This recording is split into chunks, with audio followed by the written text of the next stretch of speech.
that legit? Are those real stats? Yeah. Yes, we did ask the users Yeah. about That was that. incredible then. It's amazing. Juicy one. What are you implying? Oh, so much. Other than like the support tickets. Do but- you sleep?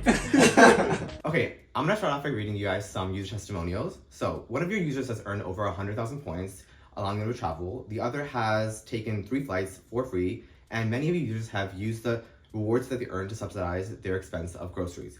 How does it feel knowing renters have earned this much and how Chexy has helped them? And what sort of made this come about? Is that legit? Are those real stats? Yeah. Yes, we did ask the users Yeah. about That was that. incredible then. It's amazing.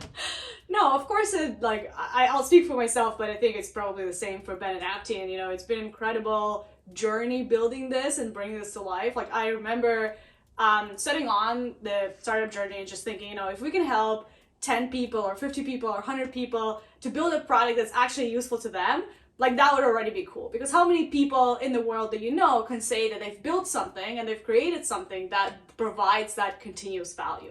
So to me, as much as there is like so many ups and so many downs in the startup journey, I think one of the things that gets you up at night is knowing that, hey, we now have a few thousand people truly across Canada. Like, I think we have users across all the provinces Yeah, and we're- We had a territories. guy activating a Iqaluit Nunavut just That was the final final straw. Yeah. And so, like, that's incredible, right? Like, it's all these people around Canada are using something that we built and actually are benefiting from it. Like, I don't know if there is a feeling that's better than that. And maybe the birth of your first child. Nah. We'll see. We'll see. I wouldn't know. We'll save that one Alright, for later. that's great. Can you guys talk about a bit of the founding story of Chexy and how you guys all met? Yeah, it's a great question. It started off with yours truly and Liza over here back in university. We met on our first day of undergraduate, and Everything's been downhill from there. I truly peaked the day just before, and it's kind of been a downward spiral since. No, we became really close friends. We were classmates before anything, and we continued our relationship kind of throughout and even into our early professional lives. There was a fateful night where Liza had actually just relocated from Vancouver to Toronto. And I'll never forget this. We were in this little like corporate housing condo just behind the Scotiabank Arena in Toronto. We had ordered some Indian food and some beers, and it was just telling me some of the hardships of finding a rental. And by all accounts, and you can speak to this, she's kind of like your ideal renter, right? You would think it wouldn't be too bad. Vacancies are all-time high during COVID. Huge pain in the ass still. And so I think kind of same way most startups begin, we ask ourselves, can there not be a better way to do this? And we were both kind of like naive and maybe a little arrogant enough to think that We could live here create- now, so. Yeah, well, it's been a hell of a ride, and then we had Ben actually join us down the line, even just before that, actually, a big talk about quitting our jobs and joining an accelerator program, and things started to kind of take off from there, and we added Ben to the fold, which has been another huge pain in my ass. Not even here. No, we've been very fortunate, I think. I don't know too many founders who have the close relationship that we do. You really spend most of your days and time with these two other people, right? And so it definitely helps if you get along.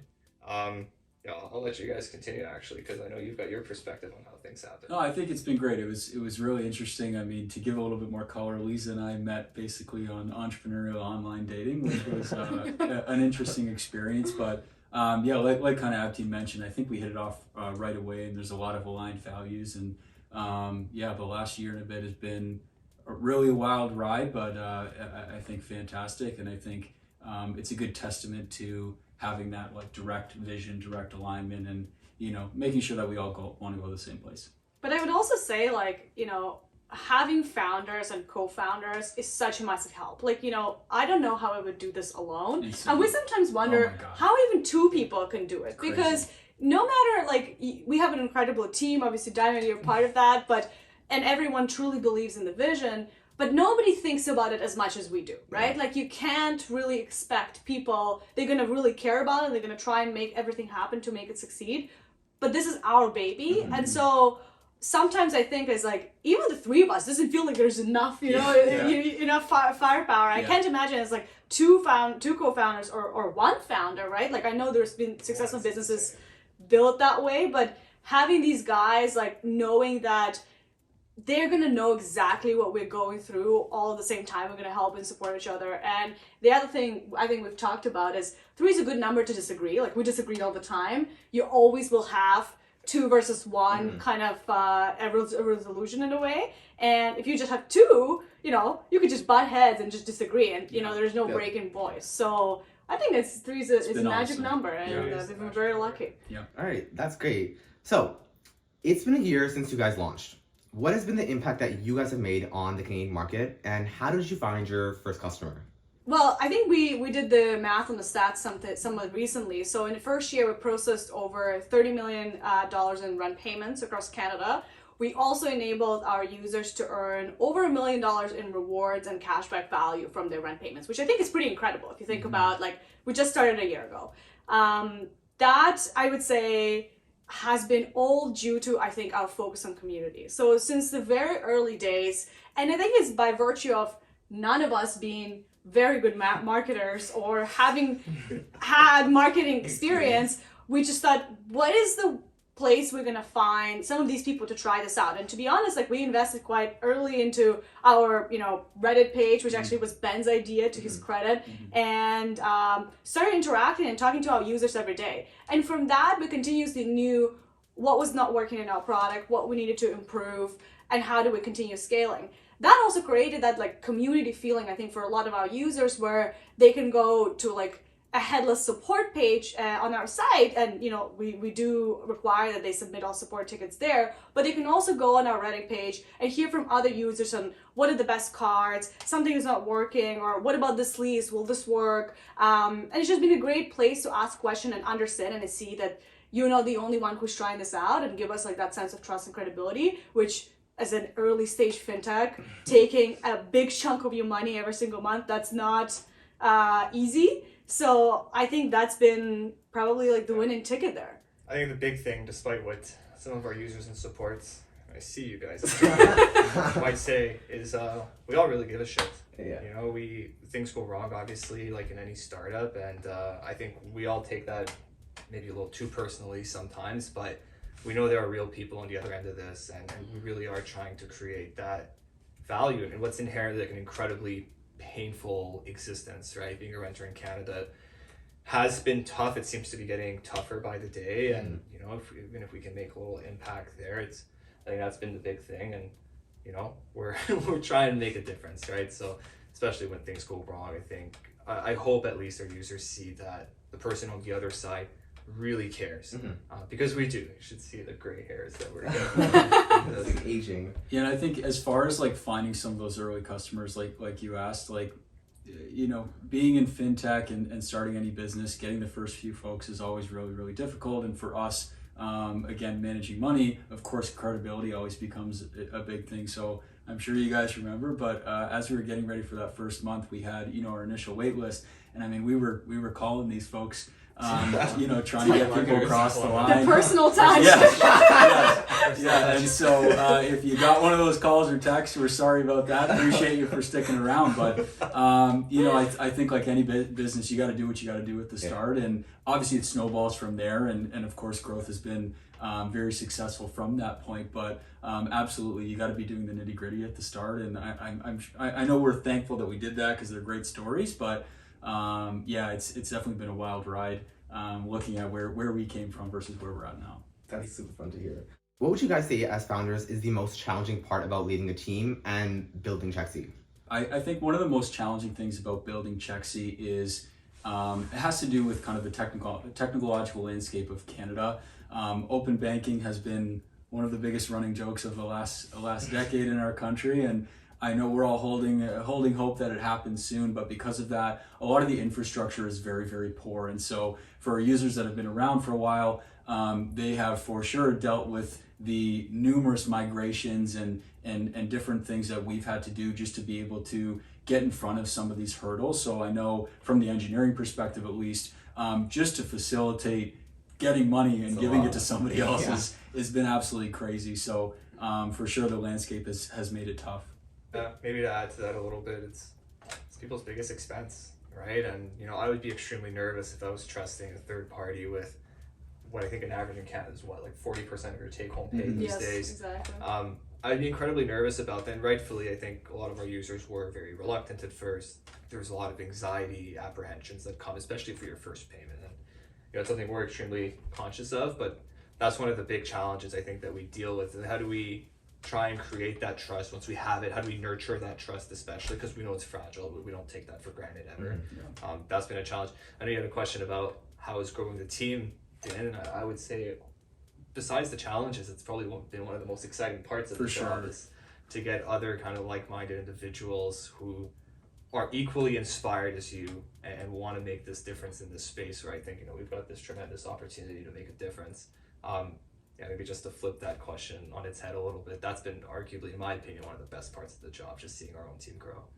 I will say that, like from my perspective, and I probably, like you talk about technological issues, like we, as a startup and as a venture-backed startup, one of the things you always kind of have to weigh out is how fast you move and you grow versus kind of nurturing and making sure the shit actually works. And you hear about startups always talking about you just build an MVP, go and put it out, see if it works. It doesn't really work like that when you're dealing with so much money. And I know a lot of, like, we've gone through the migrations and there's been a lot of very fair questions as like, why didn't you guys do more testing? Why didn't you do this and this and that? And the problem is, as a venture-backed startup, we only have this much time to really prove that we're getting some resemblance of product market fit and that we can grow into becoming eventually a multi-$100 million business or $1 billion plus exit, which is what, venture capitalists look for.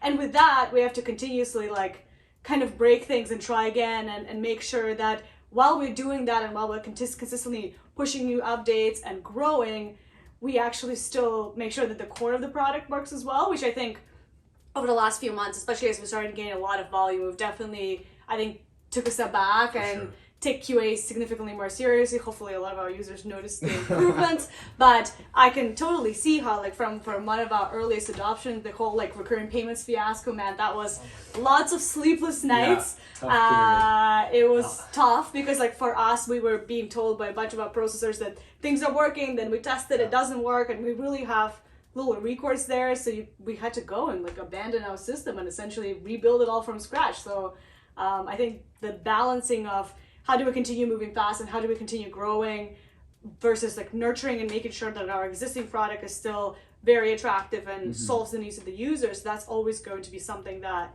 you worry about kind of as a startup founder.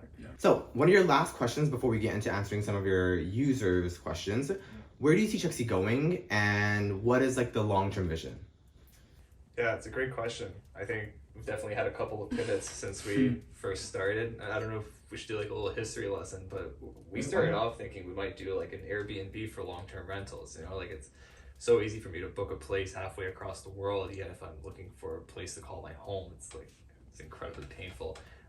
We're not doing that anymore, obviously. We kind of honed it on payments.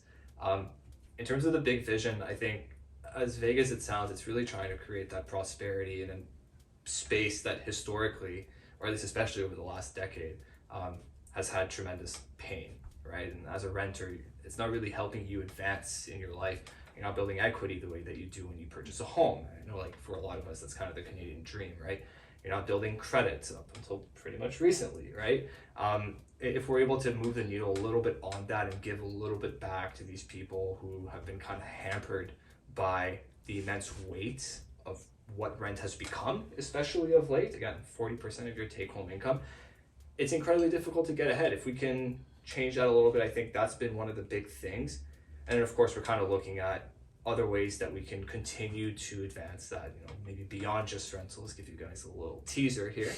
But maybe there are other things that are kind of holding you back in similar ways. Are there things that we can do in this position to try and maybe take some of that pain away, ideally help these people get a step ahead?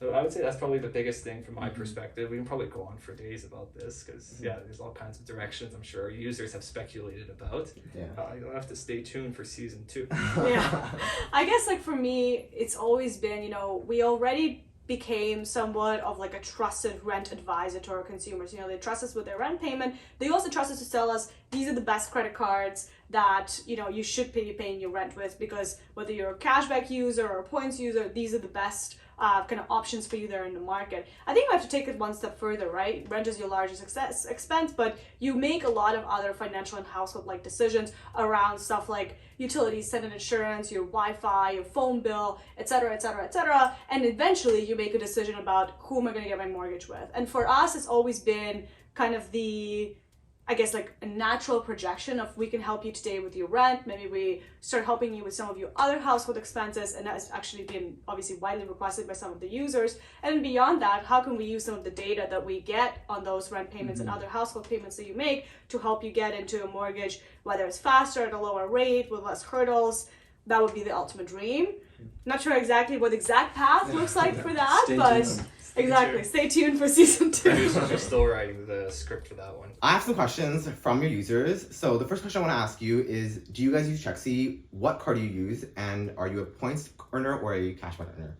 I use Chexy because I'm still a renter. Okay. And I use my American Express card. I'm a very big points optimizer, though. I have to say, I'm definitely on the spectrum when it comes to this. Like, I haven't paid for any of my flights in probably like about 3 years, which I'm super proud of because flights are expensive. So, and I travel like 2-3 times a year overseas. So that's been really great. I personally think, and I always try to stay unbiased about this, like I think cashback is easy, but I think there's so much more value in points if you know the game. Okay, and the rest of you two? I'm a points guy. Points? Through and through. It depends. Kind of like Liza said, you know, what do you value? I think if you're going to put in the legwork to try and get those really cool flights that, you know, you probably wouldn't pay for out of pocket, definitely worth it. I think the value is probably higher there. But, you know, if you're not really traveling much and you'd rather just save a little bit here and there, get the cash back, spend on your groceries, or save up for something else, you know, also a really great option. But I think most of the team is probably well, Ben is new to it. I'm He used to be a cashback guy. I used to be a cashback guy. I'm new to the points game. Liza and Abtine, some of our other team members, been really yelling at me to kind of get on board. And so, it's a whole new world that's been opened up to me, and I'm having a great time. You know, when I met Ben had the no fee time dream card. The 2% cashback. That was a Hey, it was great. Great card, by the way. Dig into that actually, the fees versus no fee cards. That's a big debate, maybe for another day. Maybe for season 4. We'll get into that. Built Rewards has raised a ton of money in the States. Were they? Never heard of them. Are you planning on replicating their model in Canada? Why or why not? I love how you guys both look at me. This is a you question all day. I think the best way to answer it is I think we are solving a very similar problem, and we're kind of going about it in a similar but different way. I can't really say that we have an immediate plan to issue our own card, and I think the reason for that is because the market landscape of financial institution is so vastly different in Canada to the US. And I can speak to it even from my time at Square, where we looked at launching the Cash App in Canada, which has never really successfully gone. I think they're looking at trying to do this again. If you think about it, all the products and other fintechs are so successful in the US, the reason is because the population is so much bigger. The population is so much more diverse. There's a lot of unbanked and underbanked population in like random pockets. There's a huge presence of like smaller banks, a smaller credit union. In Canada, the big 5 banks serve us, whether we like to admit it or not, really well from a standpoint as you go to any tiny town, they are gonna have a big 5 branch.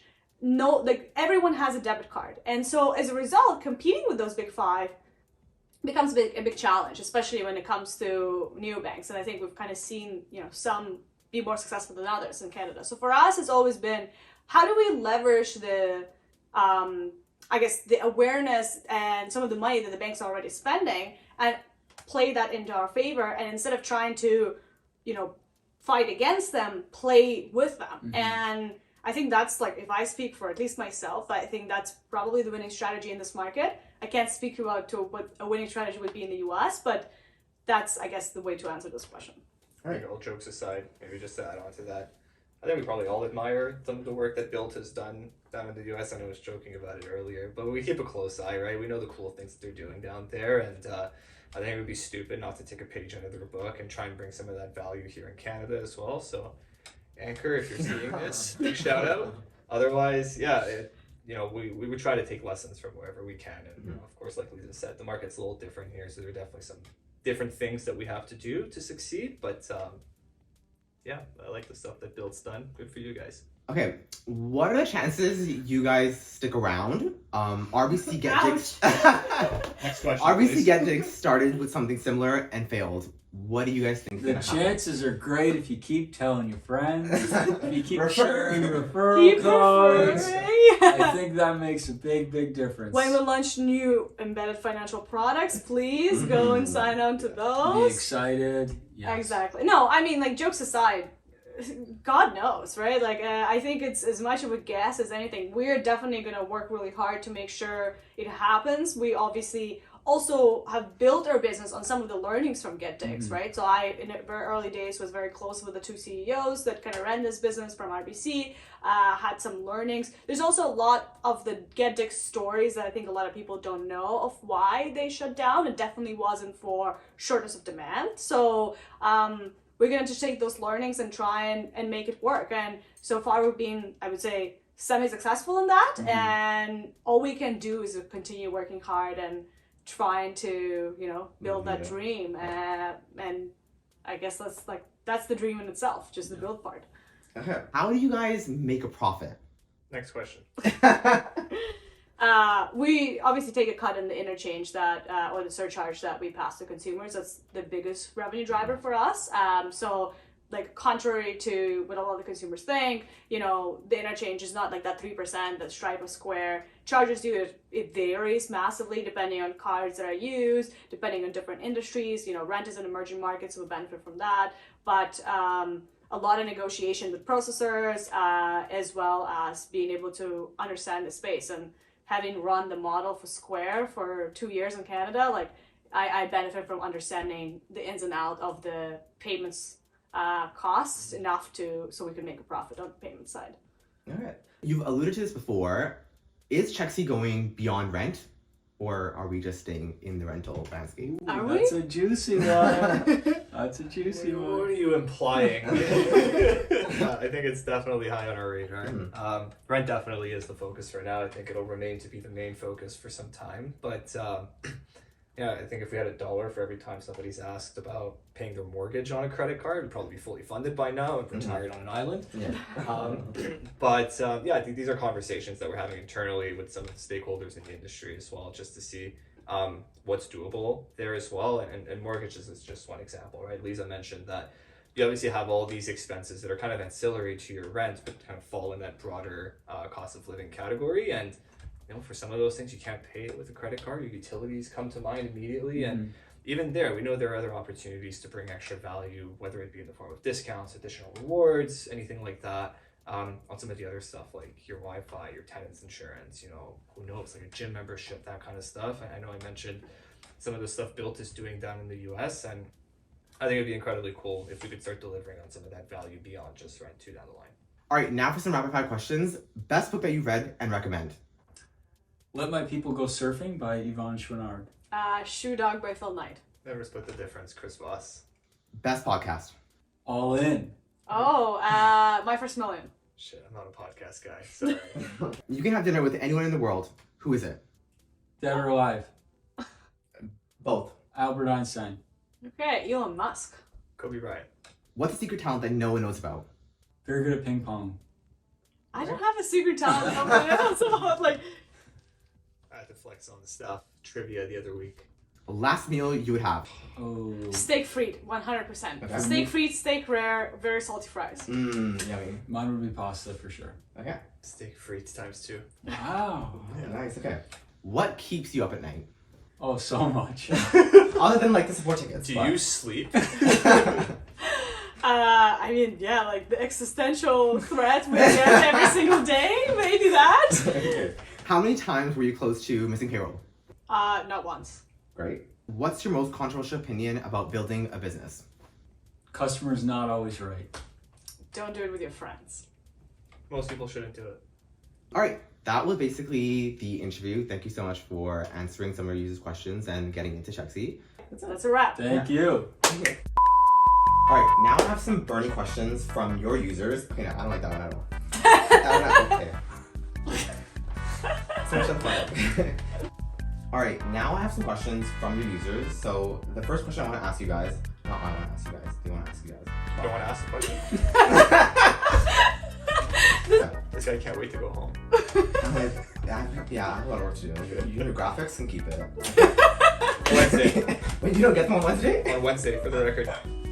Okay. I have to review the blogs still. Yeah, I didn't tell you about that, so it's okay. That's part 3. Let's start off again. So people asked some questions. We got some answers for them. Okay. Hit me. Okay, ready?